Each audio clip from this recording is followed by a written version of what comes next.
इस वीडियो को लाइक करें, हमारे चैनल को सब्सक्राइब कर बेल आइकन जरूर प्रेस करें हमारी न्यू वीडियो सबसे पहले देखने के लिए।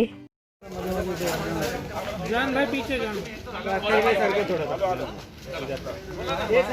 पीछे आना है। अरे कैमरा ढूंढ नहीं इधर कैमरे को पीछे ढूंढ जाना। पीछे सर को तुम हमारी हाइट है, तुम दिखते किधर से भी। आमिर थोड़ा के मोबाइल सुरू करायचा का? एक मिनट संजय भाऊ असं उभं राहणार इकडे चेहरा करा। मेरे को भी दे। एक मिनट पीछे सर भैया। संभाजीनगर शहरामध्ये कोरोनाचा प्रसार मागच्या 7 दिवसापासून केसेस वाढत आहेत। ॲव्हरेज 120-130च्या केसेस आहेत। म्हणून शहरातील सर्व खासदार आणि आमदार यांनी काल बैठक घेतली होती आणि माननीय आयुक्तांना आज आम्ही वेळ मागितला होता। त्यांनी 11 वाजेपासून आज बैठक चालू होती। या बैठकीमध्ये पहिलं जे होतं की अधिकाऱ्याबरोबर कम्युनिकेशन होत नाही, आम्ही मागणी अगोदरही केली होती। तर माननीय आयुक्तांनी मान्य केलं आहे की प्रत्येक सोमवारी सकाळी 11 वाजता खासदार आमदार आणि आयुक्त आणि सर्व अधिकारी यांची बैठक आयुक्त कार्यालयामध्ये होईल। त्याचप्रमाणे या बैठकीमध्ये सर्व अधिकारी होते। जिल्हाधिकारी पालकमंत्री आल्यामुळे येऊ शकले नाहीत, पण उपजिल्हाधिकारी त्यांचे सर्व अधिकारी होते, महानगरपालिकेचे अधिकारी होते, डीन होत्या।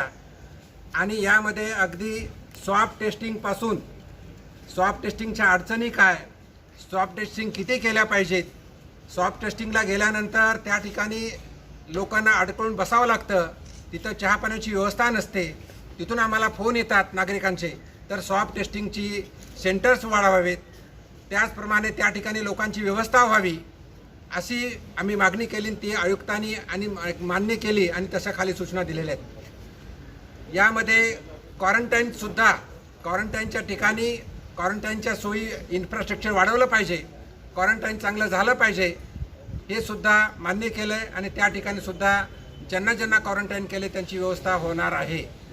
याशिवाय घाटीमध्ये ज्या विविध अडचणी होत्या, काही लोकांना मेडिसिन लिहून दिलं जात होतं, ते लिहून न देता शासनाने पुरवठा करावा।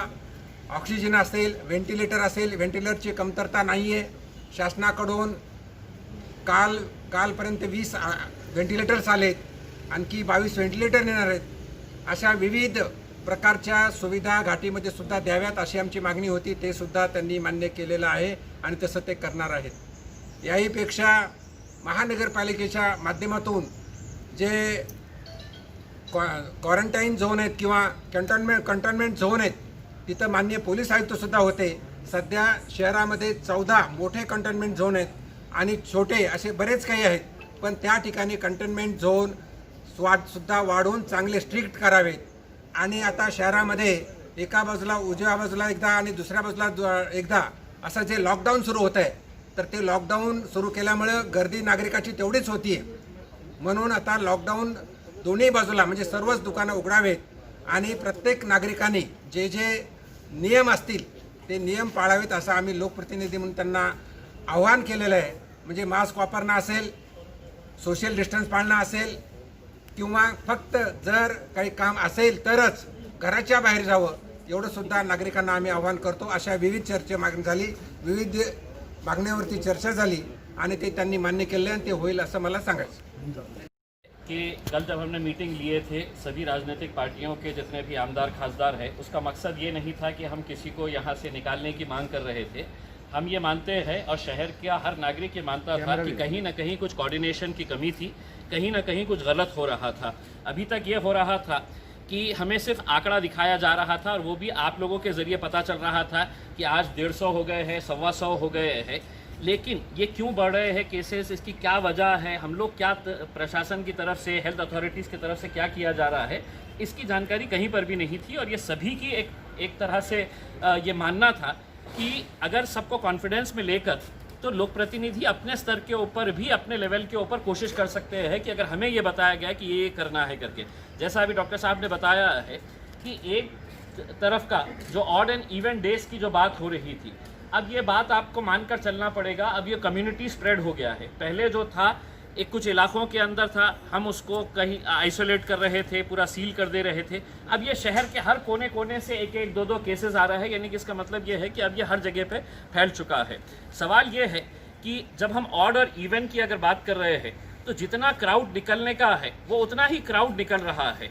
अब 3 महीने तक जो लोग जिनके धंधे नहीं चल रहे थे, जिनको खाने पीने की समस्या हो रही थी, उनको देखते हुए अगर हम ये फैसला अगर करते हैं, ये सुझाव दिया गया है, इसके ऊपर फैसला नहीं लिया गया है, सारे अधिकारी इसके ऊपर बैठेंगे, चर्चा करेंगे कि अगर ऑड इवन को अगर हम पूरे एक साथ खोल देते हैं, 5 बजे तक का स्ट्रिक्ट करते हैं, 5 बजे तक के बाद है तो फिर लोगों को लाने नहीं दिया जाता है। लोगों का अभी भी एक अहम बात यह है कि लोग क्वारंटाइन में जाने से डर रहे हैं कि क्वारंटाइन सेंटर में गए तो मुझे वहाँ पर किन लोगों के साथ रहना पड़ेगा, वो पॉजिटिव हो गया है। एक सुझाव जो हम लोगों ने वहाँ पर दिया है मीटिंग के अंदर कि अगर विदेशों से कोई आ रहा है तो वो पॉजिटिव हो या निगेटिव हो, उसको आप अच्छी होटल्स प्रोवाइड कर रहे हैं। जैसा औरंगाबाद के अंदर कुछ होटल्स उन लोगों ने आइडेंटिफाई किए हैं, जो आ रहा है बंदा उसको वो पैसे देना पड़ रहा है, वो पैसे देकर वहाँ पर होटल के अंदर क्वारंटाइन हो रहा है। हमने कहा कि अगर मुझे मेरे परिवार को अगर कहीं पर क्वारंटाइन करने का है और मुझे इस बात का डर है कि मैं ये क्वारंटाइन सेंटर नहीं जाना चाहता हूँ, तो आप औरंगाबाद शहर के जो होटल्स हैं वो होटल्स को आप आइडेंटिफाई करिएगा और उसकी कैटेगरी रेट आप फिक्स कर दीजिएगा। अगर मुझे चाहिए तो मैं उस होटल के अंदर जाके हम रह सकते हैं, जिसको पेमेंट देकर रहने का है। तो लोगों का जो डर है कि मुझे क्वारंटाइन सेंटर जाने पे कुछ प्रॉब्लम हो जाएगा, अगर 2 स्टार 3 स्टार 4 स्टार होटल अगर आप ले लेते हैं, उसका रेट फिक्स कर लेते हैं, तो उसके अंदर लोगों को क्वारंटाइन जाने का डर नहीं रहेगा।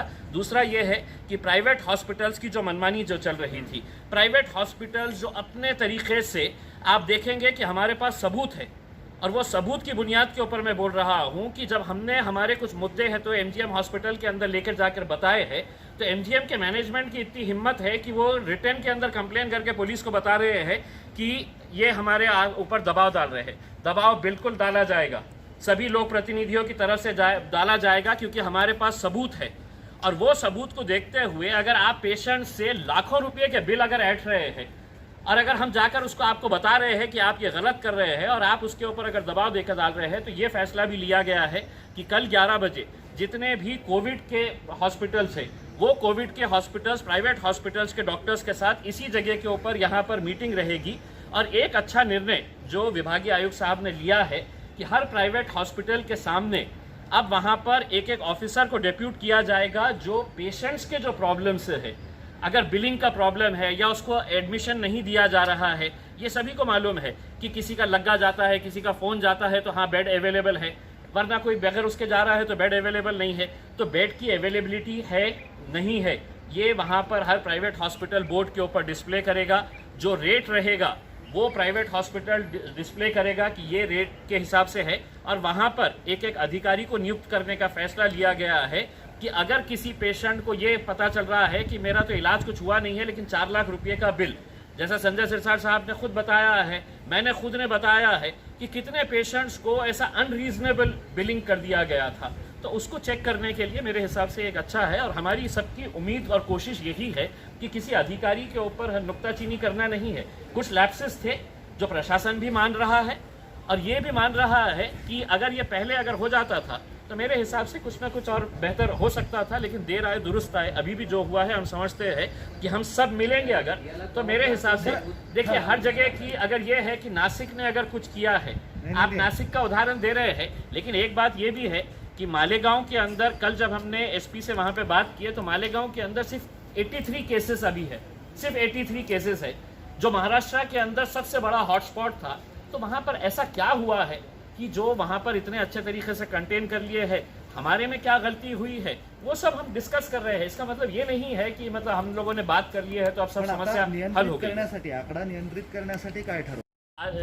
पालक मंत्री साहब के साथ चर्चा होंगी, हमने सीएम साहब के साथ एक वीसी करने का ये किया है।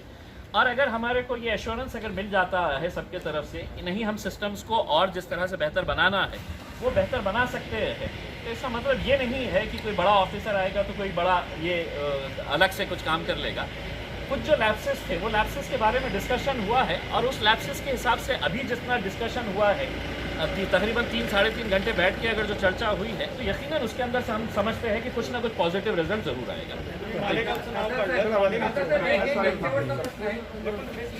कधी काळी आपल्याला कसं वाटत होतं की दारूची दुकानं उघडल्यानंतर गर्दी होईल, पण आता तुम्हाला कसं वाटायला लागलं की दोन्ही बाजूचे दुकानं उघडले तर बरं होईल, असं कसं? नाही, म्हणजे काय आहे की अनेक ठिकाणी जसं पुण्यामध्ये तुम्ही बघितलं असेल की पुण्यामध्ये सगळं सुरू केलेले आहे त्यांनी, तर एक एक्सपेरिमेंट आपण करू. मतलब हे सगळ्यांचं हे एकच म्हणणं आहे की आता कोरोना व्हायरसची आपल्याला जगायचं आहे, त्याच्यासोबतच जगायचं आहे, तर एक एक्सपेरिमेंट करू. एक 8 दिवसानंतर जेव्हा आम्ही पुन्हा सोमवारी बसू तर काही वेगळा निर्णय घेऊ शकतो. हुआ है उसमें एक ये है कि अगर आप किसी को स्वैब टेस्ट करने के लिए लेके जा रहे हैं, 7-7, 8-8 घंटे उनको रुकना पड़ रहा है, तो ये जब शिकायतें आई हैं तो लोगों का जो डर है वो डर ख़त्म होना चाहिए कि मैं स्वैब सेंटर के ऊपर जा रहा हूँ, तो उसको सिस्टम को और किस तरह से बेहतर बना सकते हैं, क्वारंटाइन सेंटर्स को और किस तरह से बेहतर बना सकते हैं कि लोगों के अंदर ये भय ना रहे कि अब मेरे घर में पॉजिटिव हो गया है तो मुझे किसी क्वारंटाइन सेंटर के अंदर अब भेज दिया जाएगा. हम खुद अब इसके बाद तो क्वारंटाइन सेंटर्स में विजिट करेंगे, कुछ हॉटस्पॉट्स एरिया के अंदर जाएंगे, तो एक लोगों के अंदर आत्मविश्वास बढ़ेगा और एक कोऑर्डिनेशन अगर रहेगा तो मेरे हिसाब से हमारी सबकी, आपकी भी बहुत बड़ी जिम्मेदारी है कि आप लोग इसको पॉजिटिव तरीके से अगर लेंगे तो लोगों का डर दूर होगा, और डर अगर दूर होगा तो यकीनन हम कोरोना के ऊपर हम मात दे सकेंगे.